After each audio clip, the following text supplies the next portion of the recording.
ನೋಡು ಪ್ರೇಮ, ನಮ್ಮ ಮನೆಗೆ ಅತಿಥಿ ಯಾರು ಬಂದಿದ್ದಾರೆಂದು. ಯಾರು ಬಂದಿದ್ದಾರೆ? ಅಲ್ಲರಿ, ಎಷ್ಟು ಕೂತಾಗಿದೆ ಈ ಕುರಿಮರಿ? ಈ ಕುರಿಮರಿ ಯಾಕೆ ತರ ಹೋಗಿದ್ರಿ? ನಿನಗೆ ಮರು ಹೆಚ್ಚು ಅಲ್ಲಲೇ ಪ್ರೇಮ, ನೀನೇ ಹೇಳಿದ್ಯಲ್ಲ ಬೇಗ ಬಂದು ಬಿಡು ಅಂತ. ಅದಕ್ಕೆ ಇಂದು ನಮ್ಮ ಮನೆಯಲ್ಲಿ ಭಾಗ್ಯಲಕ್ಷ್ಮಿ ಪೂಜೆ ಇದೆ ಎಂದು. ಹೌದೇನ್ರಿ? ಎತ್ತುಗಳು ರೈತರ ಬೆನ್ನೆಲುಬು, ಸಕಲ ಪ್ರಾಣಿ ಪಕ್ಷಿಗಳು ರೈತನ ಜೀವಾಳ. ಹಾಗೆ ಯಾವುದೋ ಬೋಟ ಮೂರ್ತಿ ಕಲ್ಲು ಬಂಡಿಗೆ ಪೂಜೆ ಮಾಡುವ ಬದಲು ಈ ಜೀವ ಇರುವ ಜೀವಂತ ಬಂದು ರೈತನಿಗೆ ಬಂದು ಪೂಜೆ ಮಾಡುವ ಪ್ರೇಮ, ಪೂಜೆ ಮಾಡು. ಆಯ್ತು ಸ್ವಾಮಿ, ನಿಮ್ ಇಷ್ಟದಂತೆ ನಾ ಪೂಜೆ ಸಾಮಾನು ತೆಗೆದುಕೊಂಡು ಬರ್ತೀನಿ. ಪ್ರೇಮ, ಬೇಗ ಒಂದು ಪೂಜೆ ಮುಗಿಸು. ನಾನು ಹೊಲಕ್ಕೆ ಹೋಗಿ ಎತ್ತುಗಳ ಮೈ ತೊಳೆದು ಪೂಜೆ ಮಾಡಬೇಕು.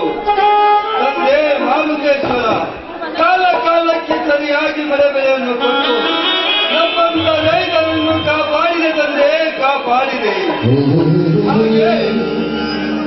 ಹಾಗೆ ನನ್ನ ತಮ್ಮ ಚಿಕ್ಕಂದಿನಿಂದ ಅಗಲಿರಬಹುದು, ಮರಳಿ ನನ್ನ ಸಂಸಾರ ಊರಿಗೆ ಬಂದು ಸೇರಿದರೆ ನಾವು ಎಂಥ ಭಾಗ್ಯಶಾಲಿ, ನಾವು ಎಂಥ ಭಾಗ್ಯಶಾಲಿ.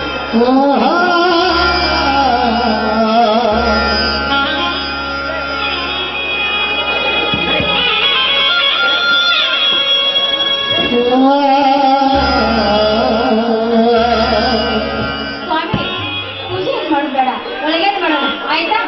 ರೀ, ನಾನು ಭಕ್ತಿ ಗೀತೆ ಹಾಕ್ತೀನಿ, ನೀವು ಇಟ್ಕೊಳ್ಳಿ.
ಆ ಸಕಲ ಜೀವರಾಶಿಗಳ ಒಡೆಯ ಆ ತಂದೆ ಮಾರುತೇಶ್ವರನ ಚರಣ ಕಮಲಗಳಿಗೆ ಸ್ಪರ್ಶಿಸಿ ನನ್ನ ತಮ್ಮ ಬಾಹುಬಲಿ ನಿನ್ನ ಹೊಟ್ಟೆಯಲ್ಲಿ ಹುಟ್ಟಿದ ಮಗನಿಗಿಂತಲೂ ಚೆನ್ನಾಗಿ ನೋಡಿದ್ದೇನೆ. ಹೀಗಾಗಿ ಪ್ರೀತಿ ವಾತ್ಸಲ್ಯದಿಂದ ಕಾಣಿದನ್ನು ನೋಡಿದರೆ ನಿನ್ನನ್ನು ಧರ್ಮ ಪತ್ನಿಯಾಗಿ ಪಡೆಯಲು ನಾನು ಯಾವ ಜನ್ಮದ ಪುಣ್ಯ ಮಾಡಿದ್ದೇನೋ ಆ ಮಾರುತೇಶ್ವರನಿಗೆ ಗೊತ್ತು. ಹೌದು ಸರ್, ನನ್ನ ಮೇಲಿಟ್ಟುವ ತಮ್ಮನ ಮೇಲಿಟ್ಟುವ ಪ್ರೀತಿ ವಾತ್ಸಲ್ಯವನ್ನು ಕಂಡು ಆ ದೇವರು ನಮ್ಮನ್ನು ಯಾವತ್ತೂ ಕೈ ಬಿಡುವುದಿಲ್ಲ. ನೋಡಿ ಸ್ವಾಮಿ, ನನ್ನಿರೋ ಈ ಭೂತಾಯಿ ಕೂಡ ನಮ್ಮನ್ನು ಕೈ ಬಿಡುವುದಿಲ್ಲ. ಕಳೆದು ಹೋದ ನನ್ನ ಮೈಗ ಮತ್ತು ಚಿಕ್ಕನಂತ ನನಗೆ ನಂಬಿಕೆ ಇದೆ ಸ್ವಾಮಿ, ನನಗೆ ನಂಬಿಕೆ ಇದೆ. ಪ್ರೇಮ ಪ್ರೇಮ ಈ ಬಡವರ ಮನೆಗೆ ಸೊಸೆಯಾಗಿ ಬಂದು ನನ್ನ ಪಾಲನ್ನೇ ಬೆಳಗಿನ ಬೆಳದಿಂಗಳಸುತ್ತಾರೆ ನೀನು. ಪ್ರೇಮ ಪ್ರೇಮ ನಿನ್ನ ಹೊಟ್ಟೆಯಲ್ಲಿ ಹುಟ್ಟಿದ ಮಗನಿಗಿಂತಲೂ ಪ್ರೇಮ. ಸ್ವಾಮಿ ಸ್ವಾಮಿ ಆಯ್ತು ರೀ, ನಿಮ್ಮ ಮಾತು ನನಗೆ ತುಂಬಾ ಅರ್ಥ ಹೋಗ್ತದೆ. ಒಂದು ಹೆಣ್ಣಾಗಿ ಹುಟ್ಟಿದ ಮನೆಯು ಕೊಟ್ಟ ಮನೆಯು ಹುಟ್ಟಿದ ಮನೆಯು ಕೆಟ್ಟ ಹೆಸರು ಬರುವಂತ ನಡೆದುಕೊಳ್ತಾರೆ. ಅದೆಲ್ಲ ಹೋಗಿದ್ರು ನನ್ನ ಮೈಯಿಂದ ಕುಸಿದು ಹೋಗಿದ್ದಾನೆ. ಇನ್ನು ನಿನಗೆ ಬರಲಿಲ್ಲ? ಓಹೋ, ಬಾಹುಬಲಿ ಮನೆಯಲ್ಲಿಲ್ಲವೇ? ಇಲ್ಲ ಸ್ವಾಮಿ. ಅಂದ ಮೇಲೆ ಈ ರೈತನ ರಾಣಿ ಗುರುವನ ರಂಬೆ ಚಂದ್ರದ ಚಕೋರಿ ನಿನ್ನ ಬಾಯಿಂದ ಒಂದು ಹಾಡನ್ನು ಹಾಡಿ ನನ್ನ ಮನತರಿಸುವಾರೇ ನನ್ನ ಬಂಗಾರಿ. ಇಲ್ಲ ರೀ, ನೀನು ನಿಮ್ಮ ಬಾಯಿಂದ ಒಂದು ಇಂಪಾದಿಗೆ ಹಾಡಬಾರ್ದ? ಮೊದಲು ನೀನು ಹಾಡು. ಇಲ್ಲ ರೀ, ನೀವು ಹಾಡು. ಮೊದಲು ನೀನೇ ಹಾಡು ಬಂಗಾರಿ.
ಅವಿರತ ಮಧುರ ಅವಿರತ ಮಧುರ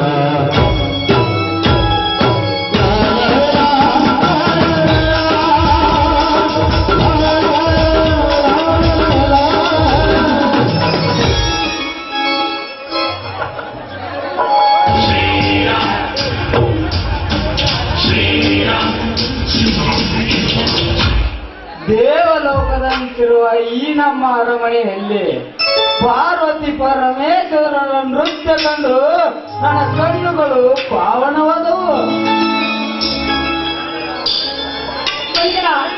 ಆಗಲ್ಲಪ್ಪ. ಅಮ್ಮ ನನ್ನಿಂದ ಏನಾದ್ರು ತಪ್ಪಾಯ್ತೇನಪ್ಪ? ಛೇ, ಇದೆಂತ ಮಾತು ಮಾತನಾಡುತ್ತಿರುವೆ ನನ್ನನ್ನು? ಪ್ರತಿಯೊಬ್ಬರ ಮನೆಯಲ್ಲಿ ಈ ರೀತಿ ನಗುತ್ತಾ ನಲಿಯುತ್ತಾ ಹಾಡುತ್ತಾ ಸಂಸಾರ ಸಾಗಿಸಿದರೆ ಜಗಳ ಜಂಜಾಟವಿಲ್ಲದೆ ಆಯುಷ್ಯ ಆರೋಗ್ಯದಿಂದ 100 ವರ್ಷ ಕೂಡಿ ಬಾಳಬಹುದನ್ನ 100 ವರ್ಷ ಕೂಡಿ ಬಾಳಬಹುದು. ಮೈದನ, ಇದೆಲ್ಲ ನಿಮ್ಮ ಅಣ್ಣನ ರಚಿಸ್ತಾನಪ್ಪ.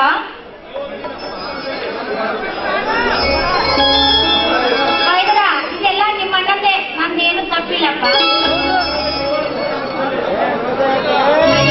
ನೀನು ಹೋದ ಕೆಲಸ ಏನಾಯ್ತಪ್ಪ?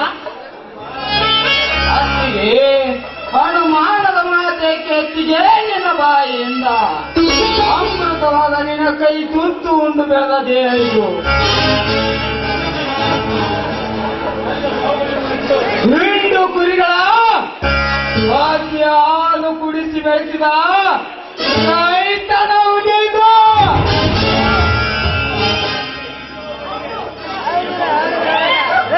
ಈ ಬಾಹುಬಲಿಗೆ ಎಂಬ ಶಬ್ದವೇ ಇಲ್ಲ. ಇದು ನೋಡೋಣ, ಇಂದು ನಿನ್ನ ತಮ್ಮ ಜಯಂತಿ ಈ ಕುಸ್ತಿಯಲ್ಲಿ ಗೆದ್ದ ಗೋಮನ ಬೆಳೆಯ ಕಡಗ ಆಶೀರ್ವದಿಸೋಣ. ಆಶೀರ್ವದಿಸುವಂತಿದೆ.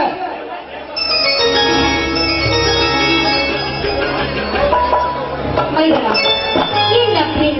ಈಗಿನ ಪ್ರೀತಿ ಹೀಗೆ ಶಾಶ್ವತವಾಗಿ ನಮ್ಮ ಮನೆಯಲ್ಲಿ ಬೆಳೆಕೊಳ್ತಾರಪ್ಪ. ನೋಡು ಮೈದನ, ನನ್ನ ಮಾತನ್ನು ನೀನು ನಡೆಸ್ಕೋಬೇಕು, ನಿನ್ನ ಮಾತನ್ನು ನಾನು ನಡೆಸ್ಕೊಳ್ತೀನಿ. ಇದೇ ನನ್ನ ಆಶಯಪ್ಪ, ನೀನು ನಡೆಸ್ಕೊಳ್ಬೇಕು.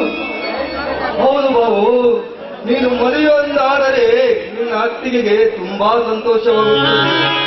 ಅದೇ ರೀತಿ ಆ ನಿನ್ನ ಗುರು ಪೈಲ್ವಾನ್ ವಿಠ್ಠಲ ಅವರ ತಂಗಿ ರಾಕನನ್ನು ನನ್ನ ಮನೆಗೆ ಸಸಿಯಾಗಿ ತರಬೇಕೆನ್ನುವ ಮಹಾರಾಶಪ್ಪ ನಂದು ಮಹಾರಾಶೆ. ಅವಳ ನಡೆ ನುಡಿ ನಿಮ್ಮ ಅತ್ತಿಯಾಗಿದೆ ಕಣೋ. ಹೌದು ಮೈದನ, ನೋಡಪ್ಪ, ಆ ಹುಡುಗಿ ತುಂಬಾ ಮುದ್ದು ಮುದ್ದಾಗಿದ್ದಾಳೆ. ನನ್ನ ಹಾಗಿದ್ದಾಳಂತಪ್ಪ. ಅನ್ನ ಅತ್ತಿಗೆ, ಇದೊಂದು ವಿಷಯದಲ್ಲಿ ನನ್ನನ್ನು ಬಲವಂತ ಮಾಡಬೇಡಿ.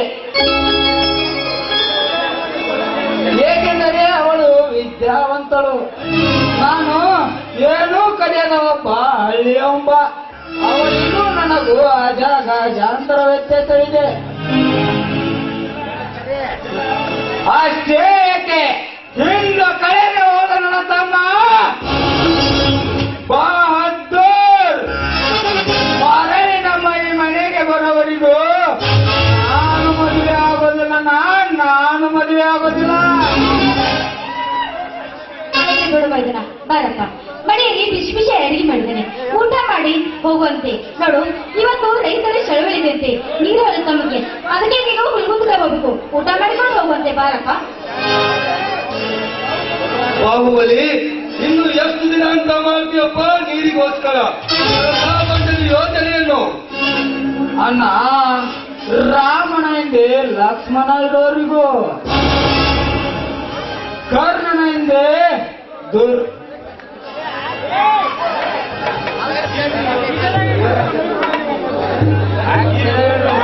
ಈ ದೇಹದಲ್ಲಿ ಉಸಿರಿರೋರಿಗೂ,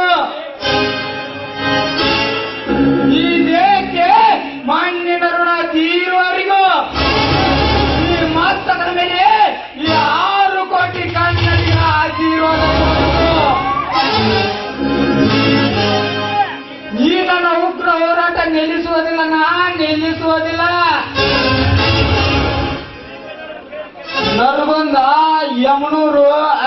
ರೊಟ್ಟಿ ಅಳಗಾಡಿಯಲ್ಲಿ ಅಂದೇಕನ ಇಡೀ ಕರ್ನಾಟಕವೇ ಕೇರಳದ ಕೇಸರಿಯಾಗಿದೆ ನಾ ಇಡೀ ಕರ್ನಾಟಕವೇ ಕೇರಳದ ಕೇಸರಿಯಾಗಿದೆ. ಕಾರ್ಯಕ್ರಮವು ಈ ಬಡ ರೈತರಿಗೆ ಒಳ್ಳೆಯದಾದರೆ ಅಷ್ಟೇ ಸಾಕು.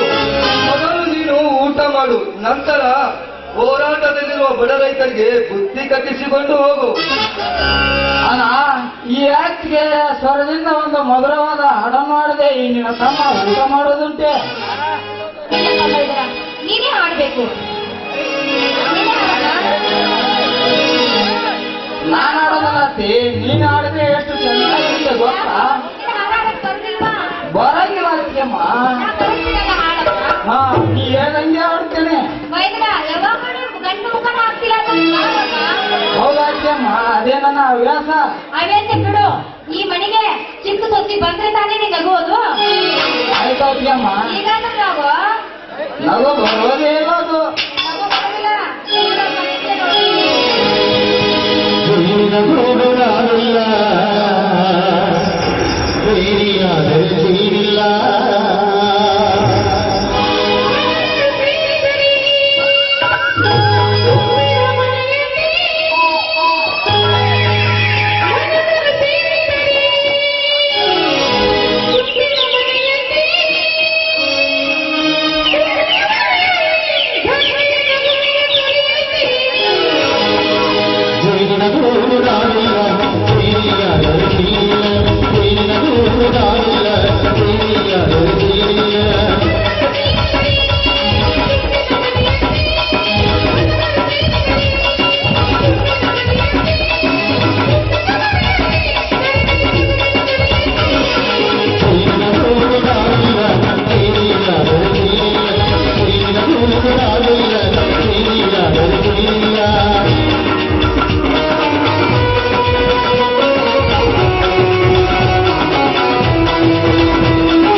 ಶಿವಾಶಯ